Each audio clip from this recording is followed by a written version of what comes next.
یاریەکانی خولی بژاردەی بالای یانەکانی عێراق درێژەی هەیە و دێربی عێراقیش بە سوودی پێشمەرگەی سلەیمانی پاڵەوانی عێراق کۆتایی هات.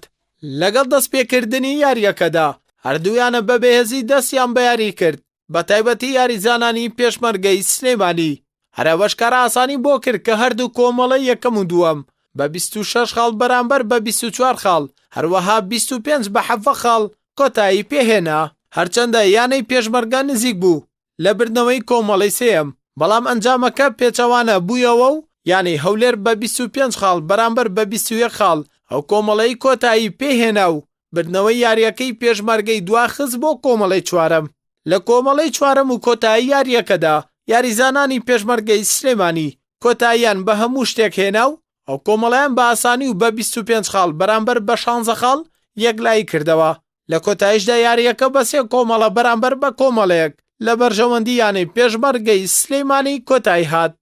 ئێمە خۆتان دەزانن دوای گەڕانە من لە بتۆڵی عەرەبی تەنانەت یەک ڕۆژیش یاریزانەکانی من کاتیان نەبوو بۆ ئسراعات و دوای ئەنجامدانی 6 یاری و پاشانیش گەڕانەوە ڕدوو ڕۆژ لە ڕێگا و 48 ساعات و دواتردا لە ڕۆژ ئێمە تەنها یەک مەشقوڕاهێنانمان ئەنجامداوە ئەلێرە لەو ئەویش مەشقوڕاهێنانێک تەنها بۆ کرانەوەی لەشی یاریزانەکاندا و هەستکردن وەکو دەر ئیحساس بە تۆپ. ئێمە لە جێمی یەکەمدا بە جیاوازێکی باش توانیمان باڵادەستی خۆمان بسەپێنین هەر لە سەرەتای یاریەکەدا. دوای لە جێمی دووەمدا خۆتان بینیمان زۆر بە باشی یاریمان کرد بە جیاوازی 8 خاڵ کۆتاییمان بە جێمەکە هێنا، بەڵام لە جێمی سێەمدا ئەوە بوو یاریزانی عکسی ڕافعەکان یاخود خەت خەلفیەکەمان ئەویش تووشی پێکان هات بە دیلیشمان نەبوو بەڕاستی ناچار بووین لە گۆڕەپان و مەیدان بهێنینەوە. تەنانەت ئەگەر بشتان بینی بە چەند جارێک کاتێکەتی کاپتنی یانەکەم دەهێنا ناو گۆڕەپان و مەیدان تەنها بۆ ئەوە بوو کەوە لە ڕووی دەرونیەوە بەڕاستی یانەکە بگەڕێتەوە ئاستی خۆی و ئاستێکی باش پێشکەش بکەن. پێش هەمە تشتێکی ینی دەستخۆشی تەواوی یاریزانەی هەردوو فەریقات کەم لەوەی ماوەرە پێشمەرگە يعني لعبك زور باش بي يعني الحمد لله شكر نشدك أصلا كردستاني يعني سريع بس هندك تشتي ما بخو غلطيت خو كنا جلات كلام تشان دبين بس هنا تشتي الحمد لله شكر نسبة ب أو لعبة بيجو كما كري مستوى زور باش بي بس يرى قسمنا بي مجد هالشي هزومها بي كوخ مقاطع خدانه بس هو ياريا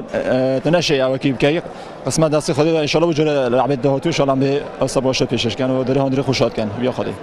یانی پێشمەرگەی سلێمانی وەرزەی ئەمساڵی بە بەهێزی دەست پێ کردووە و سەرجەم یاریەکانیشیان بردوتەوە، بەڵام بە پێچەوانەوە یانەی هەولێر تا ئێستا نەیتوانیوە هیچ بردنەوەیەک لە خولەکەدا بەدەست بێنێت. ئەردەڵا محەممەد کەناڵی ئەسمانی پەیام سلێمانی.